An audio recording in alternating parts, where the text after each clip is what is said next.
Ascom Cartoon Network channel for best cartoon videos. एक समय की बात है। सुंदरवन जंगल में गोलू बंदर रहता था। वो दिन रात पेड़ों पर कूदता फांदता रहता था, लेकिन उसे खाने के लिए बहुत कम मिलता था। इस वजह से वो काफी परेशान रहने लगा था।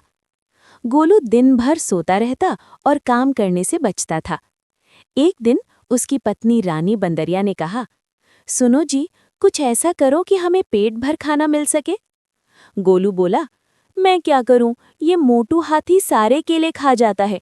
अगर मैं एक दो केले ले भी लूं तो वो पेड़ हिलाकर मुझे नीचे गिरा देता है। बड़ी मुश्किल से अपनी जान बचाई थी। उनका एक छोटा बच्चा भी था, जिसकी चिंता उन्हें हमेशा लगी रहती थी। एक दिन गोलू ने कहा, रानी, मैं सोच रहा हूं कि शहर चला जाऊं। सुना है वहां बहुत खाना मिलता है। अगर सब ठीक रहा तो तुम्हें और बच्चे को भी ले आऊंगा। अगले दिन गोलू शहर पहुंच गया। वहां उसे खूब खाना मिलने लगा। कभी छतों से, कभी गलियों से वो फल और खाना उठाकर भाग जाता। एक दिन उसने देखा कि एक जादूगर करतब दिखा रहा है और लोग उसे पैसे दे रहे हैं। गोलू को ये बहुत अच्छा लगा। उसने सोचा, अगर मैं भी जादू सीख लूं तो मुझे बिना मेहनत के खाना मिल जाएगा। अब वो रोज जादू सीखने लगा। धीरे धीरे उसने सब चालें समझ ली। एक रात उसने जादूगर का सामान और टोपी चुरा ली और वापस सुंदरवन जंगल आ गया। उसने रानी से कहा, अब देखना, हमें कभी खाने की कमी नहीं होगी। रानी ने उसके कपड़े और टोपी को छोटा कर दिया। अगले दिन गोलू ने जंगल के सभी जानवरों को जादू दिखाने के लिए बुलाया। उसने एक मेज में छेद कर रखा था और उस पर कपड़ा डाल दिया। उसने कहा, मोटू हाथी, अपने केले यहाँ रखो, मैं आधे गायब कर दूंगा। मोटू ने केले रखे। जैसे ही गोलू ने कपड़ा डाला, रानी नीचे से केले निकालने लगी।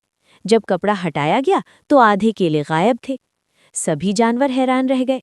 गोलू बोला, अगर तुम अपना खाना बचाना चाहते हो तो रोज मुझे आधा खाना देना होगा। डर के मारे सभी जानवर रोज उसे खाना देने लगे। गोलू और उसका परिवार मजे से रहने लगा। कुछ समय बाद शहर से चीकू तोता वापस आया। उसने जानवरों से सारी बात सुनी और कहा, ये जादू नहीं, चालाकी है। मैं इसका सच सबके सामने लाऊंगा। अगले दिन सभी जानवर फिर इकट्ठा हुए।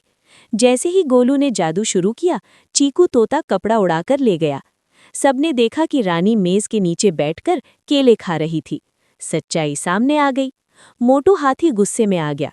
उसने गोलू को सूंड से उठा लिया और बोला, अब तुम दोनों रोज हमारे लिए खाना इकट्ठा करोगे।